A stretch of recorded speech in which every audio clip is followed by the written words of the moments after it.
मी नक्की परांजपे साहेबांना संपर्क साधण्याचा प्रयत्न करतोय. सकाळीच माझा त्यांचा संवाद झाला होता, पण पक्षाच्या कामानिमित्त ते नॉर्मल होते माझ्याशी बोलताना. काल रात्री माझा त्यांच्याशी संवाद झाला. एक दिवस असा नाही का त्यांचा माझा संवाद नाही आहे. थोडासा त्यांची चलबिचल होती आधीपासून. त्यांना बरेचसे इतर पक्षातले नेते मंडळी त्यांच्या मागे लागले होते. पण माझी विधानसभाची निवडणूक होती, महापालिकाची निवडणूक होती. पण नक्की राजीनामा का दिला? कारण आज सकाळी बोलताना तर ते एकदम मला व्यवस्थित वाटले. संध्याकाळी पक्ष कार्यालयात आपण भेटूया, बाकीचे निर्णय घेऊया, असं पण माझं बोलणं झालं होतं.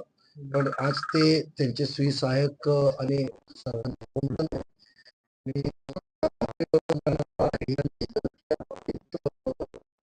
त्यांच्याशी संवाद झाल्यावरच मी पूर्ण माझी प्रतिक्रिया देईल की नक्की काय घडलंय. असं म्हटलं जातंय की विधान परिषद असेल किंवा राज्यसभा असेल या दोन्हीसाठी त्यांना आश्वासन होतं, मात्र दोन्हीच्या वेळेस त्यांना डावललं गेलं आणि म्हणून कदाचित ते नाराज आहेत. त्या बाबतीत खरं आहे, कारण 2012ला जेव्हा ते विद्यमान खासदार असताना राष्ट्रवादी काँग्रेस पक्षात आले, प्रवेश केला होता त्यांनी.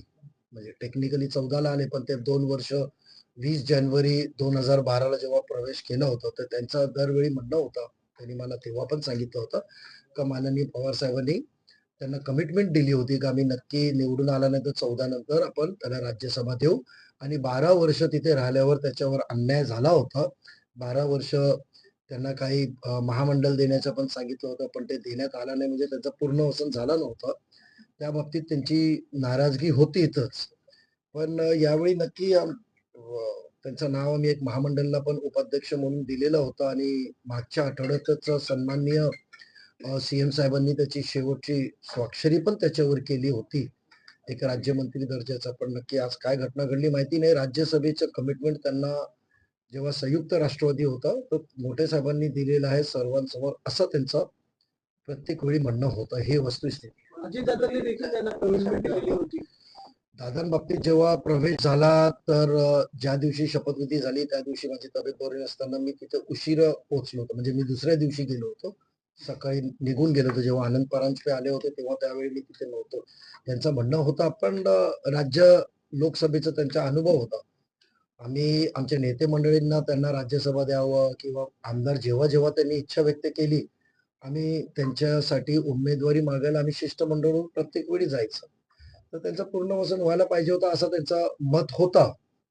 पण आता का निर्णय घेतला एवढा तडकाफडकीने ते विचारायला लागेल त्यांना. अजितदादा जाण्याच्या नंतर पण जबाबदारी नेता मिळाला नाही का? कारण की अनेक जबाबदाऱ्या त्यांनी नाही, दिल्या. असं त्यामुळे चुकी असं कुठेतरी असं ती काही नाही. नाराजी दा पक्षामध्ये दादा ती दादा बघा, ते सन्मान्य आदरणीय दादांची तर कमी भाजणारच आहे. ती पोकळी कोणीच भरू काढू शकत नाही आणि तसा नेता या महाराष्ट्रात परत आम्हाला भेटणार पण नाही. पण नक्की त्या बाबतीत वहिनी साहेबांनी, तटकरे साहेबांनी, सन्मान्य प्रफुल्लभाई पटेल साहेबांनी पक्षातले प्रत्येक कार्यकर्त्याला भेटणं, त्यांची समजूत काढणं, त्यांच्याशी अडी-अडचणी बघणं, वेळ प्रसंगी जी मदत त्यांना पाहिजे, जिथे फोन लावायचे, काय पाहिजे ते करण्याचा काम ते करत आले आहेत. तर त्या बाबतीत तर मला वाटत नाही काय नाराजगी असेल. नेता म्हणून कोणी कुठे कमी पडलेला नाहीये. दादांची कमी पूर्ण करण्याचा कठोरपणे प्रत्येक नेता आपला प्रयत्न करतोय. या संदर्भात तुम्हाला काय माहिती होती का? तुमच्याशी त्यांनी बोलणं केलं होतं का? कसा निर्णय ते घेणार आहेत? नाही, ते त्या बाबतीत त्यांनी मला आधीच सांगितलं होतं. मी तुम्हाला वस्तुस्थिती सांगितलं, की एका मोठ्या नेत्यांनी माझ्यासमोरच विधानसभाच्या लोकसभेच्या निवडणुकीनंतर त्याला सांगितलं होतं, की आमच्या पक्षात या, संघटनात्मक जबाबदारी सांभाळा. तर तेव्हा मी स्वतःच होतो तिथे. तर त्यांनी सांगितलं होतं, की नजीकची विधानसभाची निवडणूक आहे, मी बदल करू शकत नाही. त्याच्यानंतर जेव्हा महापालिकेची निवडणूक होती, तेव्हा पण त्याला ऑफर्स त्याला येत होते. ही वस्तुस्थिती आणि ते माझ्याशी शेअर करायचे. शेवटी खूप वर्षांनी त्यांची चलबिचल चालू होती पुनर्वसन होण्याची. तर कदाचित हे तडफडते निर्णय का घेतला? पण त्यांना आमचं बोलणं झालं होतं, की आपण 1 महिना 2 महिना शांत राहू आणि तुम्हाला नक्की कुठेतरी राजकारणात आपण पुनर्वसन करून देण्याचा माझा प्रामाणिक प्रयत्न असेल आणि जी क्षमता आहे मी प्रत्येक कार्यकर्त्याला न्याय देण्याचा प्रयत्न करतच राहतो. मी काय मागत नाहीये. पण माझ्या लोकांबरोबर दादांच्या प्रेमापोटी जे जोडलेत, त्यांना न्याय देण्याची जबाबदारी माझ्याकडे आता शिल्लक राहिलेली आहे. ते देण्याचं काम मी करतो. त्यांना सांगितलं पण होतं. काल पण आमचं बोलणं झालं होतं. हसी मजाक झाली. रात्रपर्यंत संपर्क होईल नक्की. मी पुढील संवाद त्यांच्याशी संपर्क झाल्यावर रीतसर पुरेसा करेन. मागच्या काही दिवसात ते दोनदा शिंदे साहेबांना भेटायला गेले. त्यांच्या हातात जो पत्र होता तो माझा कामाचा पत्र होता. तो आमचे मुंबऱ्यातले नगरसेवकांच्या विषय होता. त्या दिवशी मी मुंबईला जाऊ शकलो नाही. तर साहेबांशी आमचा संवाद झाला होता माझा. तर मी साहेबांना सांगितलं होतं का साहेब आपले परांजपे साहेब मुंबईतच आहे. मी त्यांना पाठवलं होतं. मग तो ड्राफ्ट होता पत्राचा. मीच त्यांना व्हॉट्सअप केलं आणि त्यांनी पक्ष काढलेत. आपल्या लेटरेडवर काढलं आणि आपल्या राष्ट्रवादीच्या नगरसेवकांच्या कामासाठी जे त्यांना मी केलं होतं का साहेब मी येऊ शकत नाही, मी इथे अडकलोय, साहेब निघून जातील तर तुम्ही नंदनवनला जा. म्हणून जे तुम्हाला व्हायरल क्लिप आणि जी चर्चेला उगम झाला होता तो आमच्या नगरसेवकांच्या कामासाठी गेले होते ते. आणि ते कामं पण त्यांनी करून आणतात. तुम्ही समजून घालणार का? मानधरणी तुम्ही करणार का? समजून घालणार मी का? प्रयत्न पूर्ण करणार. शेवटी असं होता की जेवढा जवळीकचा संबंध 2 जुलै 2023 आदरणीय दादांची शपथविधी नंतर जे आला होता पक्ष वेगळा झाल्यावर ते एक राम रेंची जोडीसारखी होती.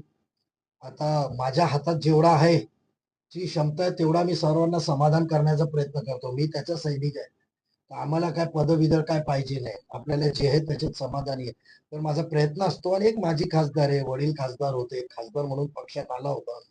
तर 12 वर्ष त्यांच्यावर जे अन्याय झाला असेल त्याचा कधीतरी थोडासा उगम झाला असेल नाराजगीचा. पण मी मानधन करण्याचे प्रयत्न 100% करेन. माझा संपर्क व्हायला पाहिजे. ते घरी पण नाहीये, ऑफिसला पण नाही आहे आणि मुंबईला आहे. तर कदाचित ते मुंबईला गेले तर रात्रपर्यंत संपर्क होईल. मी परत आपल्याशी संवाद साधेन. पक्षामध्ये आदरणीय दादांच्या हयातीपासून ठाणे जिल्ह्यात राष्ट्रवादी काँग्रेस पक्षाने मला आणि आनंद परांजपेंना फ्री हँड दिलेला होता. निवडणुकीत उमेदवारच्या सिलेक्शन पासून लोकांना पद देण्यापर्यंत, कमिटी देण्यापर्यंत, पदावर नेमणुकी करापर्यंत, कोणाला अध्यक्ष करायचं किंवा कोणाला कार्याध्यक्ष करायचंय, कोणाची महामंडळाला नावं दिली तर कधी विचार केलेला नाही. लोकांची नावं पुढे करून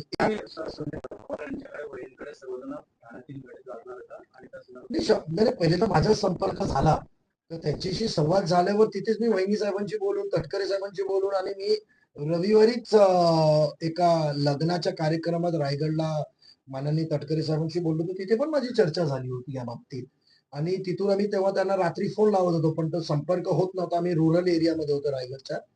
तर नेटवर्क नव्हता. राहून गेला. पण मी दुसऱ्या दिवशी आल्यावर आमची चर्चा झाली. परांजपे साहेबांशी आम्ही बोललो. मी तुम्हाला सांगितलं ना त्यांना आधीपासून खूप चालू होता. पण फक्त माझी निवडणुकापुरती ते तेव्हा थांबून गेले होते. आणि मी त्या बाबतीत त्यांना जेवढं थांबवायचा प्रयत्न करतो पण पुढे पण थांबवणार. फक्त माझा संपर्क व्हायला पाहिजे. आता ते नाराज आहेत, त्यांनी राजीनामा देखील त्यांनी राजीनामा दिलेला आहे. मला वाटत नाही. आनंद परांजपे एक प्रामाणिक काम करणारा कार्यकर्त्यासारखा माणूस आहे. खासदार असून पण त्यांनी प्रामाणिक कार्यकर्ता म्हणून काम केलेलं आहे. तर ते नाराज होऊन गेलेत की काही त्यांच्या पॉलिटिकल विचारणी म्हणजे दृष्टिकोनातून त्यांच्या भवितव्याप्रमाणे त्यांनी गेलेत हे नक्कीच त्यांची संवाद होऊनच आपल्याला कळेल. ते नाराज होऊन गेले ह्या मताचा मी नाहीये. कारण सकाळी माझा बोलणं झाला होता. He was in good mood. Sunetra ताई हा राजीनामा स्वीकारणार का? त्यांनी तसं लिहिलंय की माझा राजीनामा स्वीकारावा. मला मी तटकरे साहेबांशी नक्की बोलणं झाल्यावर मी या बाबतीत बहिणींना आणि सर्वांना आम्ही आग्रह करणार का आपण राजीनामा स्वीकारू नये आणि त्यांना बोलू.